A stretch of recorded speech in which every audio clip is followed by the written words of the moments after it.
महामायी च विद्महे सर्वं शक्तिर्मे तन्नो देवी प्रचोदयात्. அதாகப்பட்டு என்னென்னா, இப்போதைக்கு கல்யாணங்கிற ஒரு விஷயமாயிடுது.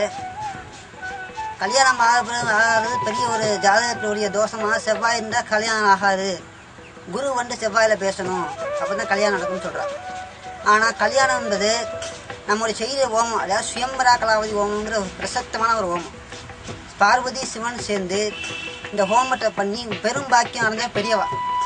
அதனால இந்த ஹோமத்தை பண்ணால் எப்படிப்பட்ட கல்யாணம் ஆகிறவங்களுக்கும் கல்யாணம் நடக்கும். ஒருத்தவங்க வந்து நோய்வாய்ப்பட்டு ரொம்ப இது இல்லாமல் இருந்தாங்கன்னா பிரத்திங்கரா இந்த ஒரு விசேஷமான ஹோமம் இருக்குது. அதாவது நரசிம்மருடைய மறு ரூபம் தான் பிரத்திங்கரா. இந்த பிரத்திங்கரா வந்து மனசார அதாவது ஹோமம் பண்ணோம்னா எப்படியா கொண்ட தீங்கும் விளைவிக்காது. நம்மளுடைய வரக்கூடிய தீங்கு ஆகப்பட்டது எதிரிகளோட சேரும். ஒரு ஜாதகத்தில் வந்து தீங்கு என்பது ரொம்ப முக்கியம். அதாவது தீங்கு விளைவிப்பது என்ற ஜாதகத்தில் செவ்வாய், ராகு, கேது, சனி என்றால் அஸ்தமட்ட சனி இருந்தால் ரொம்ப எதுவும் பாதிப்புன்னு சொல்லுவா.